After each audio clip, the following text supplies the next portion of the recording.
Restez connectés sur Dabla TV.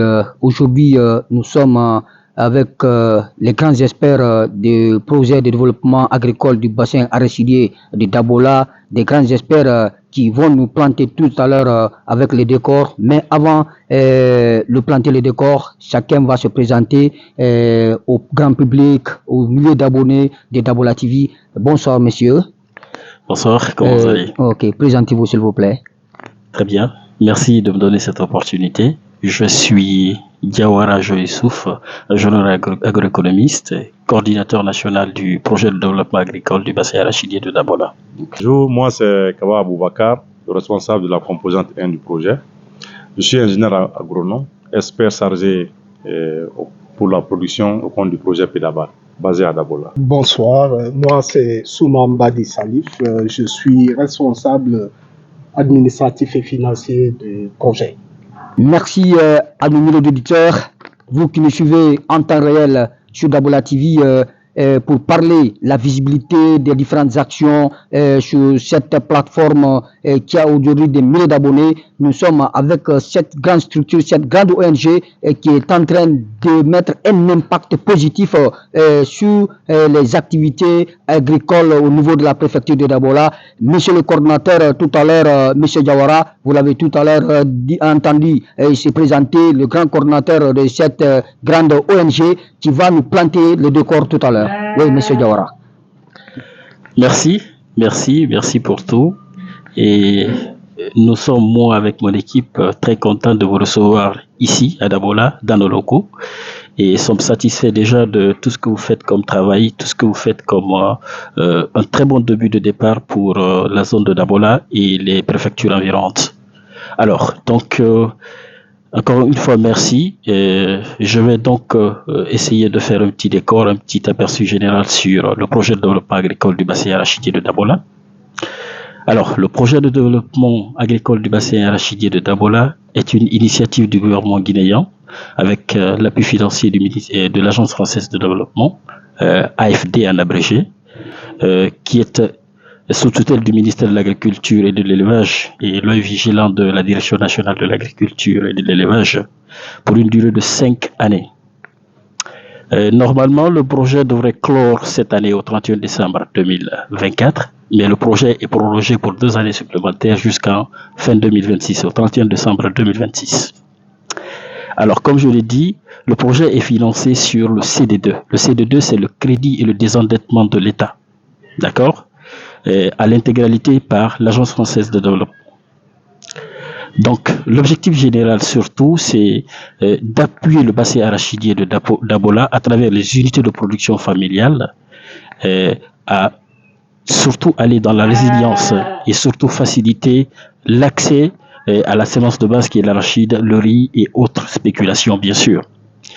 Le projet est reparti entre 18 communes qui sont dans les 4 préfectures environnantes, qui sont Dabola, qui couvre déjà 8 communes, Farana qui couvre 2 communes, Kouroussa qui couvre 5 communes, et Dinguiré qui couvre 3 communes, dans sa généralité. Donc le projet également a 5 composantes, 5 grands axes sur lesquels il mène des activités, des actions. Donc là, tout à l'heure, vous avez vu que le responsable de la composante s'est présenté, de la composante 1, qui est l'intensification agroécologique et la recherche et développement, dont nous sommes en partenariat avec l'IRAG, qui est l'Institut de recherche agronomique de Guinée, le CERPROCA et aussi le réseau guinéen de traction animale. Donc ça, c'était sur la composante 1. Sur la composante 2, qui est l'accès au crédit agricole avec le Crédit rural de Guinée, le CRG, sur la composante 3 avec l'ANAFIC qui va nous aider dans tout ce qui est réalisation des ouvrages dans la riziculture et dans le maraîchage, mais aussi la composante 4 sur le PINAZAN. Le PINAZAN, c'est la politique du ministère de l'Agriculture du gouvernement guinéen, la politique nationale de développement agricole et social. Et aussi dans la composante 5, ça parle de tout ce qui est coordination, suivi des activités au sein du projet. Donc ça, c'est nous, l'UCP, l'unité de coordination du projet. Donc, encore une fois, c'est un décor général et tout à l'heure, on va rentrer dans le vif du sujet. Merci. Merci. Nous allons passer à M. Kaba qui va nous décrire les différentes composantes au niveau de ce projet. Bien, merci au milieu d'écouteurs d'Avola TV. Et tout est un plaisir pour nous réellement de vous rencontrer et de parler réellement de ce grand projet qui est ici le projet bassin arachidier en abrégé. Sinon, c'est le projet de développement agricole du bassin arachidier de d'Avola, dont en abrégé on dira PEDABAD. Et à ce titre, réellement, le coordinateur vient de planer le décor dont il a parlé l'objectif général qui est décliné en 5 objectifs principalement, qu'il a aussi décliné. Et parlant réellement de l'objectif 1, sur lequel il y a 3 partenaires clés qui ont signé des conventions de prestations avec le projet.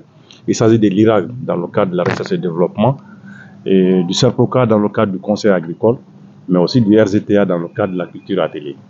Et parlant de l'IRAG, nous venons de boucler un diagnostic agraire. Le diagnostic agraire veut dire quoi? Nous avons voulu comprendre quel est l'état actuel de la production dans la zone, mais basé réellement sur leur domaine d'exploitation. Donc ce rapport déjà est arrivé à notre niveau.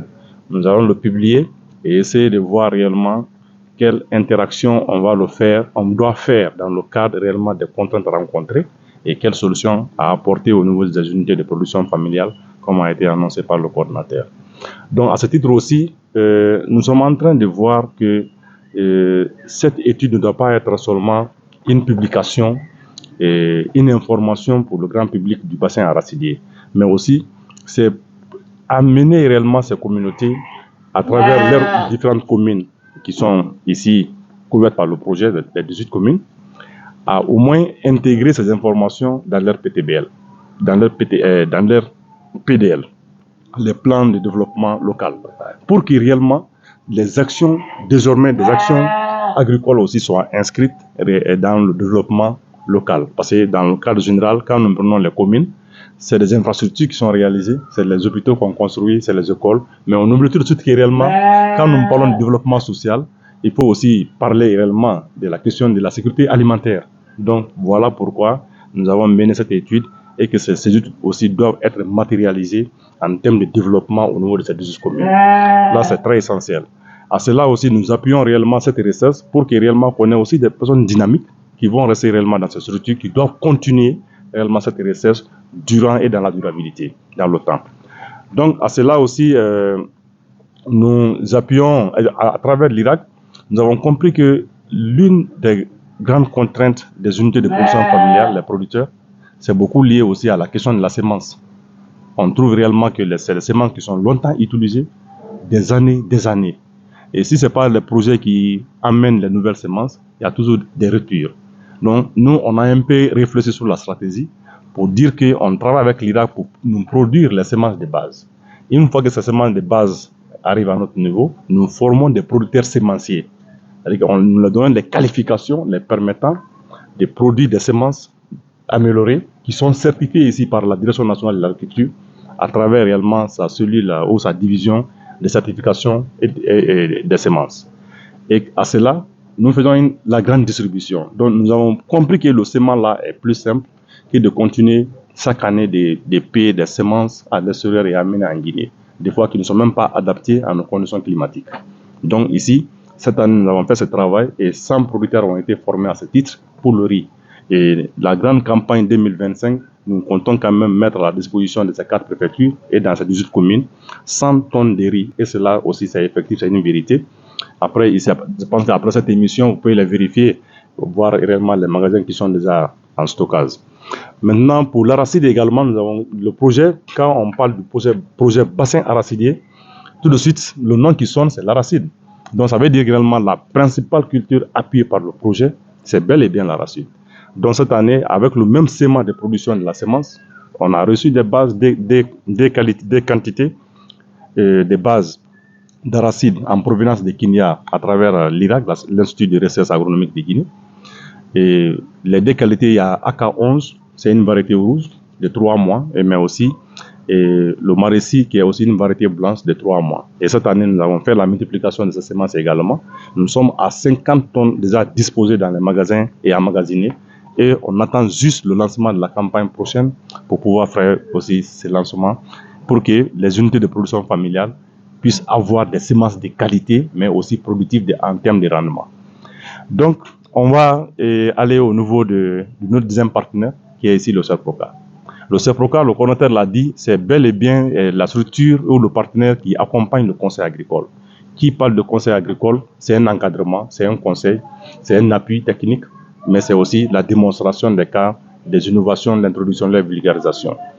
Donc c'est là, effectivement, nous travaillons avec le CERPROCA dans ce sens et nous déployons 40 conseillers agricoles dans ce projet qui travaillent auprès des unités de production. Et ces unités de production ont été identifiées par eux. À ce titre, aujourd'hui, nous travaillons avec 3450 unités de production. Donc quand vous multipliez ces chiffres par la moyenne d'une unité de production qui est évaluée à 14, imaginez quel est le nombre de la population touchée par notre appui à travers le conseil agricole et à travers tout ce que je viens d'expliquer dans le cadre de la recherche et de la distribution des semences dans les années à venir.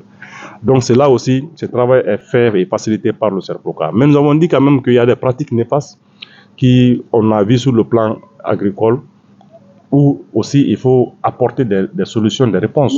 C'est aujourd'hui la forte utilisation des pesticides dans la zone du projet, qui ne sont pas bien adaptés à des conditions d'utilisation. Mais aussi on a vu également que les engrais ne sont pas utilisés selon les doses recommandées. Donc nous travaillons énormément en termes de communication et certainement on travaillera dans les années prochaines avec Dabla TV pour apporter aussi son sel de grain dans ce sens-là, pour que la population soit conscientisée des dangers réellement de ces produits-là contre notre environnement, mais aussi contre la santé humaine. Parce que réellement, il y a des conditions d'utilisation, il y a les mesures de protection, il y a les mesures de transport, il y a les mesures de stockage. Tout ça n'est pas connu, n'est pas respecté. Donc, il faut réellement que la population soit suffisamment informée sur ces dangers et sur ces pratiques réellement, de la bonne utilisation réellement de ces produits, que ce soit des engrais, que ce soit réellement des pesticides. Donc, des efforts sont faits énormément dans ce sens-là. Mais avec CERPROCA, toujours, nous sommes en train de travailler pour que les producteurs qui s'organisent en groupe, qu'on appelle ici les groupements, ça peut être des groupements, des fêtières comme des unions, comme des fédérations, que nous appuyons dans le projet. Donc, le coordonnateur l'a dit, c'est-à-dire que c'est l'investissement là que nous avons confié à l'ANAFIC, je vais arriver à ce niveau tout de suite. Donc, nous travaillons avec ces groupes spécifiquement pour que réellement les producteurs organisés aient un appui réellement vis-à-vis du projet. Ça, c'est extrêmement important. Pour qu'on les rende non seulement dynamiques, on les rend fonctionnels, mais nous voudrons aussi que ces groupements, ces organisations soient bien gouvernées et qu'un appui, accompagnement soit fait réellement dans le cadre du projet qui est aussi effectif dans ce sens-là. Donc, nous travaillons avec le RGTA, je l'ai annoncé, c'est par rapport à la culture à télé. Et la culture à télé, quand vous remarquez un peu dans le bassin arachidier au niveau des 4 préfectures et des 12 communes, et la principale machine utilisée pour le labo, c'est bien les bœufs, les traits et les sarues. Donc, nous appuyons réellement cette culture pour amener quand même chaque producteur, un producteur à conduire une paire de bœufs. Donc cette pratique est réellement faite par notre partenaire qui est le RZTADI. Mais au-delà, nous avons dit que pour mieux maîtriser réellement le calendrier agricole, il faut que les animaux soient contrôlés à temps. C'est dans ce sens-là réellement le projet pour apporter aussi une réponse. Nous sommes en train de construire des parcs aujourd'hui, des parcs à bétail qui permettent au moins de contrôler, de parquer au moins 2000 têtes d'animaux domestiqués. Et ça, il est très important de le signaler. Et cela aujourd'hui est effectif réellement dans les différentes communes où les besoins sont pressants. Parce que là, on ne construit pas partout, mais c'est là où les besoins réellement sont nécessaires. Et dans ce sens aussi, nous avons dit que si c'est les bœufs qui sont ici le principal moyen de labo, donc il faut apporter des soins. Et dans ce sens-là, nous formons réellement des auxiliaires vétérinaires, des auxiliaires d'élevage pour pouvoir apporter les premiers soins ou les premiers secours en cas d'épidémie dans la zone. Là aussi, il faut le signaler. Avec toujours le RZTA, nous travaillons, nous avons vu que les gens n'abandonnent pas leurs animaux parce qu'il faut abandonner. Mais c'est un problème réellement d'alimentation lié à ces animaux-là. C'est pourquoi nous sommes en train d'introduire dans les 4 préfectures, dans les 12 communes, des parcelles fourragères. C'est des fourrages, c'est des semences que nous sommes en train d'introduire dans la zone, qui seront sémées et qui vont permettre également à la communauté d'exploiter comme ils exploitent le riz, stocker, et que pendant cette période de saison 16 qui commence, ça permettra réellement à la communauté d'apporter un complément nutritif réellement à leurs animaux domestiqués. Tout ça, c'est pour limiter franchement la divagation. Donc du RZTA, nous allons partir au crédit rural, et il a dit, c'est pour faciliter juste les crédits. Donc je ne vais pas rentrer trop dans le détail. Aujourd'hui, c'est les crédits B équipements que nous donnons au titre de 960 crédits, qu'on est en train de contribuer à la hauteur de 7 500 000. C'est des crédits équipements au titre de 90, c'est des motoculteurs qu'on donne. Mais quand nous prenons aussi le crédit warrantage, comme vous comprenez un peu, c'est l'anglais, c'est un système de garantie pour permettre aux producteurs de ne plus continuer à braver leur production. Il faut stocker pour que la bonne période de vente soit connue et que, comme ça, il n'y a plus de bénéfices. Donc nous appuyons énormément ces crédits. Il a dit, derrière ça, le projet est arrêté pour que le taux d'intérêt de 2,5%, c'est le projet qui endosse les 1% au mois du paiement. Mais également, les frais de dossier liés à tous ces systèmes de crédit est pris en compte par le projet également. Donc, on vient sur l'ANAFIC, le coordinateur l'a dit, c'est juste bien tout ce qui est investissement au niveau communal. Et là, la loi dit clairement qu'il faut passer par l'ANAFIC, c'est l'agence reconnue sur le plan national selon la loi. Et c'est là, nous avons usé ces fonds d'investissement. Ces fonds d'investissement sont liés aux aménagements maraîchers, mais aussi à la réhabilitation risicole qu'on va faire dans la zone. Là, ici, aujourd'hui, les études sont bouclées. Nous sommes sur le point maintenant de lancer les DAO pour que l'année 2025, le premier trimestre 2025, les travaux d'aménagement soient effectifs au niveau de ces 18 communes également. Donc, il a dit, c'est les grandes réalisations pour le moment, de façon ramassée, qu'on peut dire pour ne pas trop monopoliser aussi la parole. Merci. Nous allons nous tourner à nouveau avec notre confrère, le responsable administratif et financier de cette grande ONG qui est Odura Dabola, M. Chouma. Et vous allez nous parler encore par rapport à tout ce que vos prédécesseurs ont dit par rapport à ce grand projet.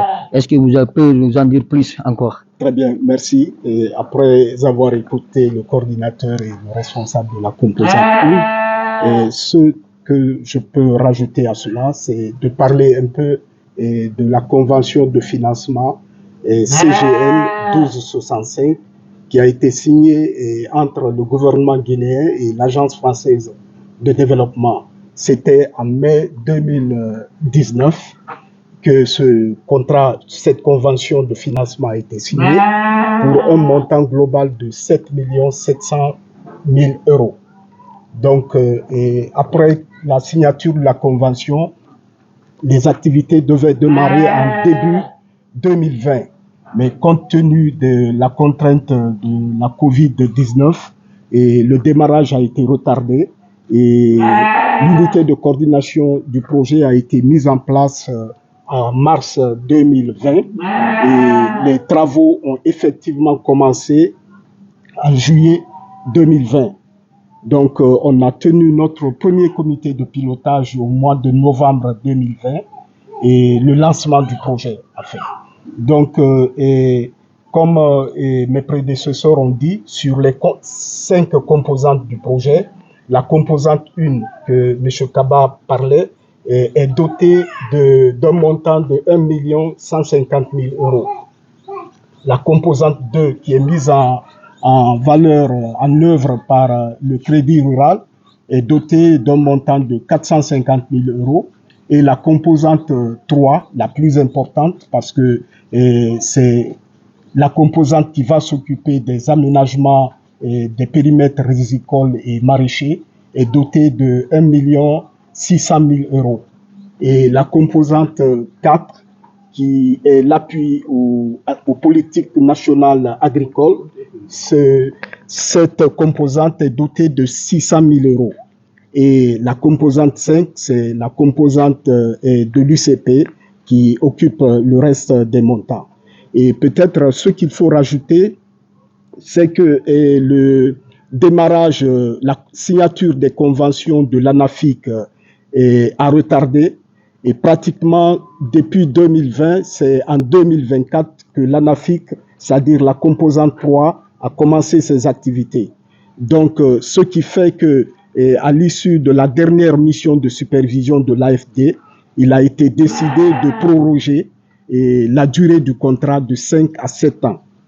Donc, ceci veut dire que le projet sera en activité sur la zone du bassin arachidier de Dabola jusqu'au 31 décembre 2026. Cela permettrait aux composantes qui n'ont pas complètement fini les activités d'avoir le temps aussi, parce qu'il y a les ressources, de faire ces activités et boucler le projet dans les meilleures conditions. Donc à peu près c'est ce que je peux dire pour le moment. Et avant de te passer le micro, il faut dire que nous avons déjà élaboré des conventions, des avenants à la première convention pour l'extension du projet sur les 2 années. Et ces avenants sont dans le circuit de signature. Donc, par cette occasion, on pouvait profiter et demander aux autorités de diligenter la signature de ces avenants pour ne pas avoir les mêmes retards qu'au début du projet. Merci. Avec le coordinateur qui va vraiment conclure cette rencontre entre Dabola TV et les experts du projet de développement agricole du bassin arachidier de Dabola. Et vous n'êtes pas sans savoir, vous qui nous suivez partout dans le monde entier, et nous disons merci à tous ceux qui nous suivent et surtout à ces grands experts qui sont en train vraiment de nous tenir en haleine par rapport à toutes ces activités qui sont en train de mener aujourd'hui pour la population de Dabola et pourquoi pas de Farana et de Kouroussa. C'est un ouf de soulagement pour nos papas, pour nos mamans, pour nos sœurs et pour toutes ces populations. Et tout à l'heure, le coordinateur va vraiment nous en dire encore plus pour que nous clôturons cette émission. Très bien. Merci Dabola TV pour cette opportunité. Nous sommes très satisfaits, très contents de vous recevoir. Et voilà, donc merci à tous les collègues qui ont intervenu. Et pour nous, on reste pour la zone de Dabola, le bassin arachidier, Dabola, Farana, Kouroussa, Dinguiraï pour la réussite de ce projet. Ce message est aux bénéficiaires des unités de production familiale. Ce message est pour la zone du bassin arachidier de Dabola, les 4 préfectures. On sait qu'il y a eu beaucoup plus de retard au démarrage, mais aujourd'hui, tout est effectif au sein du projet. Les conventions avec les différents partenaires sont signées. Certaines activités déjà sont mises en œuvre, exercées. Nous avions un résultat très appréciable par le bailleur, cause pour laquelle déjà le projet a été revu 2 années supplémentaires jusqu'au 31 décembre 2026. Aux unités de production familiale, l'année prochaine est considérée pour nous comme une année de pleine puissance. Venez au sein du projet où nous irons vers vous. Les semences sont disponibles. Je veux parler de semences de base d'arachide. Je veux parler de semences de base de riz qui sont disponibles en quantité avec nous, qui seront entièrement mis à la disposition des producteurs semenciers et multiplicateurs semenciers. Encore une fois, nous sommes entièrement à la disposition de Dabola TV, entièrement à la disposition des autorités de Dabola, entièrement à la disposition au gouvernement. Nous remercions le ministère de l'Agriculture, à savoir le directeur national de l'Agriculture, le ministre de l'Agriculture et son cabinet, et les bailleurs qui est l'Agence française de développement. Merci à tous et à toutes. Monsieur le coordinateur, attendez, nous allons, quel est le message que vous donnerez à ces agriculteurs? Très bien, donc quand nous sommes arrivés ici à Dabola avec mon équipe, il y a eu beaucoup de problèmes qui ont été soulevés. J'avoue que je suis avec une équipe très dynamique qui m'aide dans tout ce qui est réalisation de nos différentes activités. Nous avions mis une base. Le message que je donne à ces agripreneurs: ne bouffez pas vos semences. Les semences ne sont pas à bouffer. Produisez des semences. Gardez un stock pour la nouvelle plantation, c'est-à-dire l'année suivante. Mangez ce que vous avez à manger. Aujourd'hui, nous avions la chance, nous avions une huilerie ici installée à Dabola. Battons-nous. Ayant des semences pour l'huilerie, il faut que l'année prochaine soit, comme je l'ai dit, une pleine puissance pour que l'huilerie puisse commencer en plein temps. Merci. Merci beaucoup. Merci à nos milliers d'auditeurs. Merci à nos experts du projet de développement agricole du bassin arachidier de Dabola et à tous ceux qui nous suivent partout dans le monde entier. Merci. Nous y reviendrons pour d'autres détails.